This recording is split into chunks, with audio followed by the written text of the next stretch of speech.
What up? What up? Welcome back to another week of Behind the Boot, a Louisiana sports podcast. As always, I'm joined by Jerrette and Big Dan.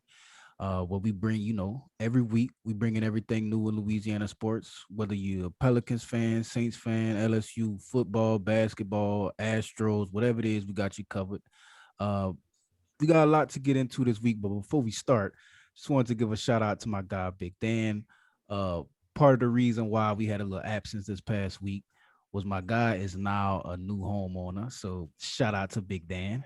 Shut up and Dick Danya. How Danya, you yeah. feeling, Dan? How you liking the new house? Yes, sir. I feel like a king reincarnated, Kevin Gates. That's what's up, man. You got a brand new house, nice little area where you can watch the pels get smoked. And that leads us into our first topic, man. What's going on But with the Pelicans, y'all? I'll tell you what, past week and a half probably the least stressful time of my life, y'all, because I really couldn't watch it because I had no internet. So, as far as my blood pressure and my stress level has been, it's been very peacefully at night, y'all. Don't worry about. But just they're falling apart, man. I really think that honestly, I think that they're literally losing spite of Stan Van Gundy. I really think that they're giving up. I don't think that they're trying to get into the play-in because I think that they get into the play-in, that probably would mean that Stan Van Gundy probably would keep the job, which sucks because they fired, Monty Williams a few years back from making the playoffs, Yeah. and they fired him the year after. So it's just I just don't think they want to play for no more, bro. Like it's getting to the point where there's the severe mental lapses in close games. It's starting to become unreal. Like there's no way a professional player doesn't know the situations. There's no way. Yeah. Can't tell me Eric Bledsoe been in the league 12 years and he don't know what happened in the huddle. Well, this is Like, the thing that get me. I don't know if y'all remember that point in the season where they benched Jackson, and the reason was when Stan Van Gundy and freaking what's his name, GM dude, Trajan, Or Trajan. Griff. They yeah, was all talking about how you gotta earn your minutes. And me, when I look at specifically the stuff that happened with Eric Bledsoe, I think that earned you a spot on the bench. Like even outside of that mistake, he been playing like trash. That was enough to bench him. But I think when you talking about a play that literally was a difference between a win and a loss, and you just went in the huddle, and then went in the post game and admitted, like, yeah, I was in the huddle. Apparently, he said that I should have fouled him, but I wasn't paying attention. I didn't. Like he basically saying I didn't give a shit. You know what I mean? And then Basically. he's still in the starting lineup when there's players behind him like Najee Marshall that's playing better than him. You know what I'm saying? He more effective, more like efficient with his minutes. You know what I'm saying? Like I feel like something is going on. Stan should have made a change to the starting five. Griff should step in and say something. Like I feel like something should be happening because they not looking too good when it come to like playing hopes. I don't know what this love affair is with Stan Van Gundy or Eric Bledsoe. Like it's like who in their right mind is going to draw up a play to win the game for Eric Bledsoe? I I couldn't believe it. Like I was literally shocked. I'm like, did this motherfucker really just drop a play for Eric Bledsoe? And not Yeah. only he shot a fadeaway, y'all, he had 3 seconds. He had like 2.8 seconds. Like why you didn't pump fake? I mean, that Yeah. was Try to draw the showing you foul, pump fake, something. and then you easily got a shot. You can pump fake and take a step in and shoot the ball.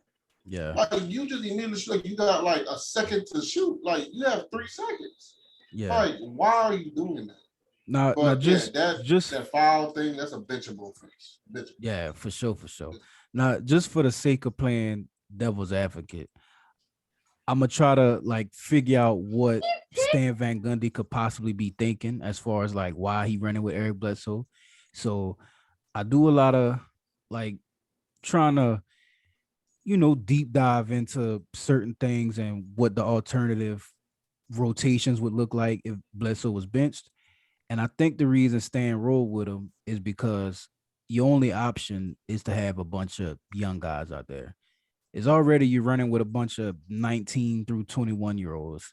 And I think Eric Bledsoe is supposed to be in there because he like a veteran presence. He's supposed to kind of, keep the mistakes and those rookie mental lapses like to a minimum.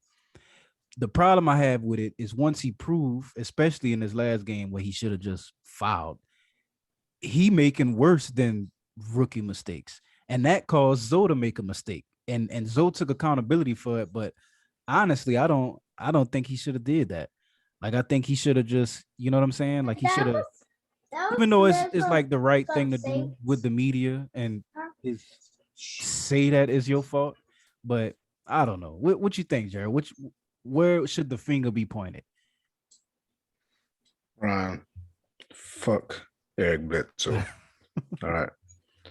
That guy, when you have a player that just doesn't give two fucks about what's going on in the huddle and to translate that to the court, then he needs to be held accountable for his actions. That's what they were speaking, like you said. They held Jackson accountable early on in the season and benched him.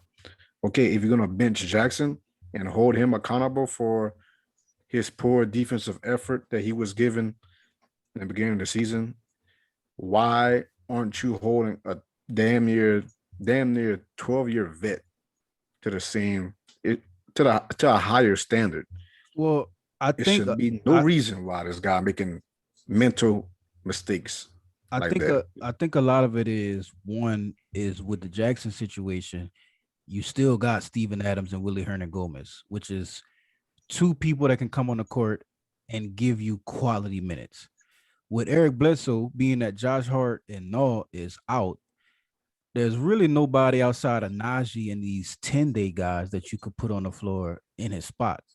You know what I mean? So I get it. Like I get why Stan make them kind of decisions, but I still think that in order to send a message, you should start Najee. Like Eric would have to play a lot of minutes regardless, just because the injury bug came and got us like at the worst point of the season. But you definitely should start Najee. And honestly, I think that would be our best possible starting five. Same starting five we've been running with, just Najee Marshall in Bledsoe place. I mean, yeah, I get that.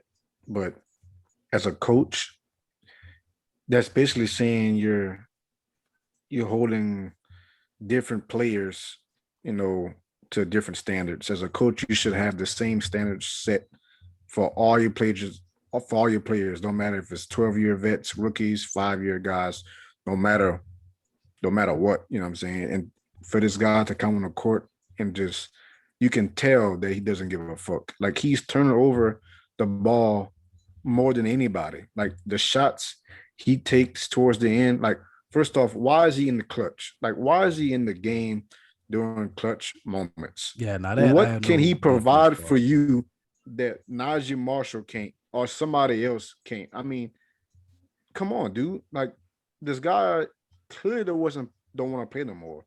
He clearly wasn't in the game. When a guy comes out and say, "Yeah, I don't know what was going on," but he probably heard. Oh shit, my mic went off. We can still like hear you. He probably heard. They maybe heard the play, but he wasn't too sure. But yet he still wasn't even paying attention when they inbound the ball. It's like he was fucking lost. Yeah. Like he wasn't expecting it. Well, see, and the reason I think that is because I don't think the play was drawn up for him. I think the first couple options on the play, they were taken out of the play. And then I think it was BI that was taking the ball out. Like whenever he took that last shot to end the game. So he had Stan came out and said that he was the first option. Oh, well, yeah. BI was the second, and third option was Zion. When Z is the last option, Stan, you suck. That's fireable You're right an there. idiot. That's a fireable offense. When a top Idiot. 10 player in the league, honestly, I think so. I know people might disagree with that, but I think he already top 10.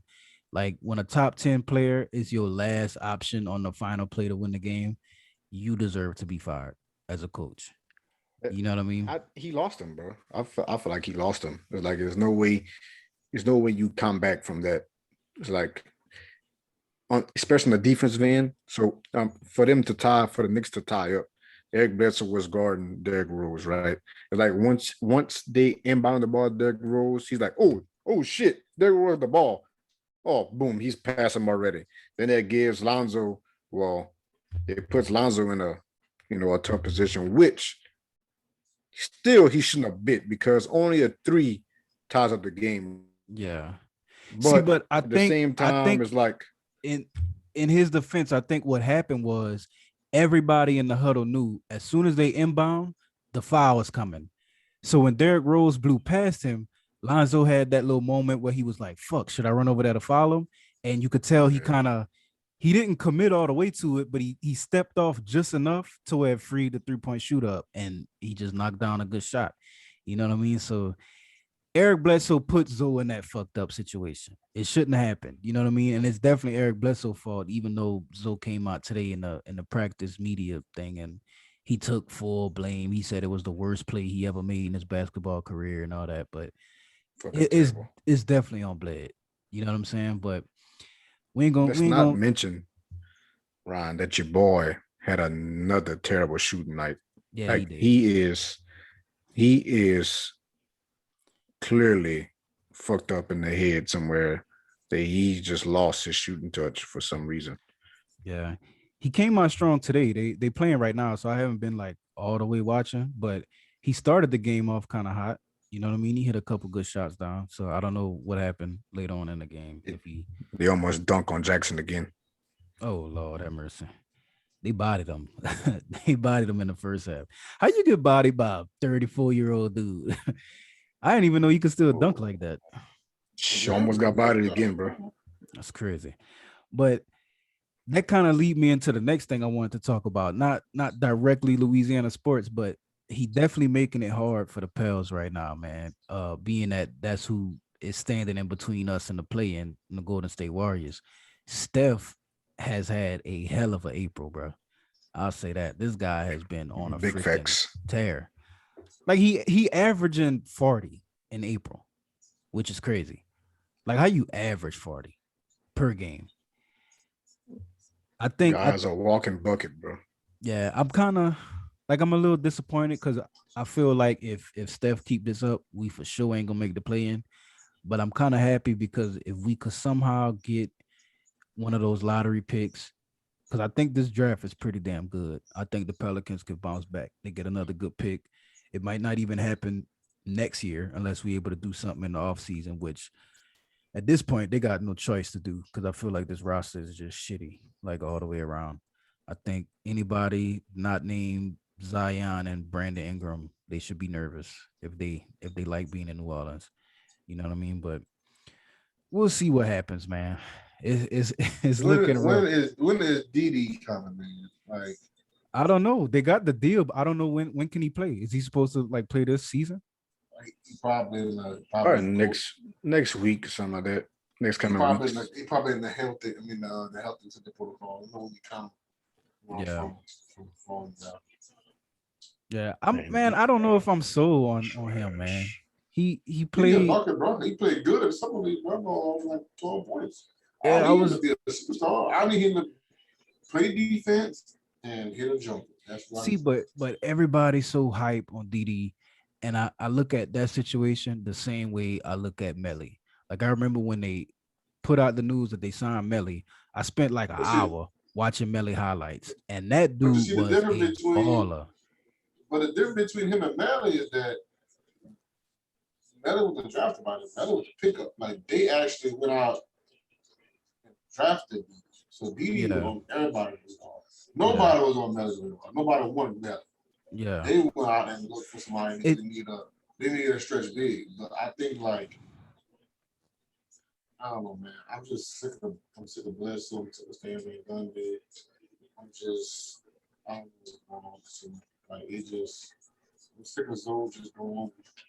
One It for just it 15 just from the make me field. nervous because I know everybody was hyping up that one game Didi like went off, but dude played for the Sydney Kings and averaged 9 points. Like I feel like if you can't average at least 15, like you ain't really gonna be a real option in the NBA because shit But you get see, way like more intense. he wasn't really playing with them though. Like he wasn't really like playing. Like he was just playing with them to get to the NBA. Like he was just like, and that league like kind of just started. Like they ain't really playing like that. Yeah, Same with this COVID shit. So it's like look at him before, like look at it from he was like 15, the other league he was playing in before, when they girls had drafted him and shit like in Brazil or something like that. I don't think that he could really bring a different element. But like I said, man, this team's been struggling ever since no I heard. And I hate to say it, I know mine don't like no, but I'm telling you, man, no on the court, that would be the best lineup for us, bro. Like, yeah. I think Oh, if we put Null back, Null would help out a lot. I think if we had Najee, even without Null and Josh Hart, if we had Najee in the game, that would be clutch for us. Um, just we gonna figure it out. I think this season is done. Like I gave up on the season. I think we don't have like our hopes for the play-in is pretty much over. But we're not gonna stick on the Pelicans too long. Before we wrap it up, let's move on. Get a little update on the LSU spring game. I saw Coach O talking about it earlier. What y'all thought about the spring game? Any big news came out of that? you Johnson know. balling. Oh, come on, Dan. Come on. He's We balling, wasn't carrying the balling. ball. Man, Oh, come two on, man. touchdowns, scared. Two touchdowns. Did you? Are we not? Did we not see the same spring game here? Because when he started off like he was nervous, like he was very indecisive. Well, Like it took Miles. What do you say? he wasn't playing with Keyshawn Potato. Miles Bennett was playing with Keyshawn. Like they don't have another playmaker. So I Miles mean, didn't even Miles didn't even go in until he was the last one to go in. It was it was Max Johnson got the first team reps. Then they switched to TJ Finley. Then TJ Finley went to Miles. Miles was the last one. And then after Miles went, then Max Johnson went back in. And then that's when he started actually playing better. It took for Miles to come in and throw a couple of touchdown passes for him to get his shit together. You know what I'm saying? But I mean, me personally, it's a glorified practice. You can't take too much from it. Still got fall. You know what I'm saying? But I still worry about the linebackers. And I mean, I know the running backs is hurt. TDP was like the only healthy running back out there. John Emery's still hurt, and he still got a Trey Bradford and another freshman coming in for fall. Up is on the way, Jared. They got two freshmen coming in. Kid. They got I just said that, Cat. two. I think it's Corey Connor and Yeah, Corey got Conn from Alabama. And other people that was kind of cool. and Trey Bradford, I believe, is hurt. The guy from last year. He was a freshman last year, but they didn't get healthy. And linebackers, man, I miss Devin White. My God, these Damone Clark, he has potential to be good, but it's like he's hesitant. Like Devin White, I know you can't compare Devin White to a college guy, but he was more of a see ball, get ball. You know what I'm saying? Whenever he saw the ball go, he was moving sideline to sideline, and nobody was stopping him from getting to the ball. Damone Clark is hesitant. It's like he's thinking too much. You know what I'm saying? Underrated thing for linebackers, Jared. If you notice, most of those great linebackers that you've seen that see ball, get ball, sideline to sideline, they play running back in high school. Devin White, all-state running back. Kendall Beck was running back. Quan Alexander played running back and receiver.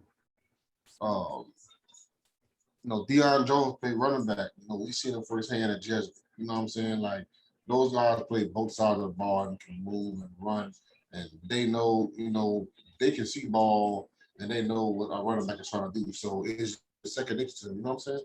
They can pick it up really quick and react. Go. Even Patrick was a running back. Bobby Wagner, running back. Miles Jack played running back in college, and they switched him. Those great sideline to sideline speed running back linebackers.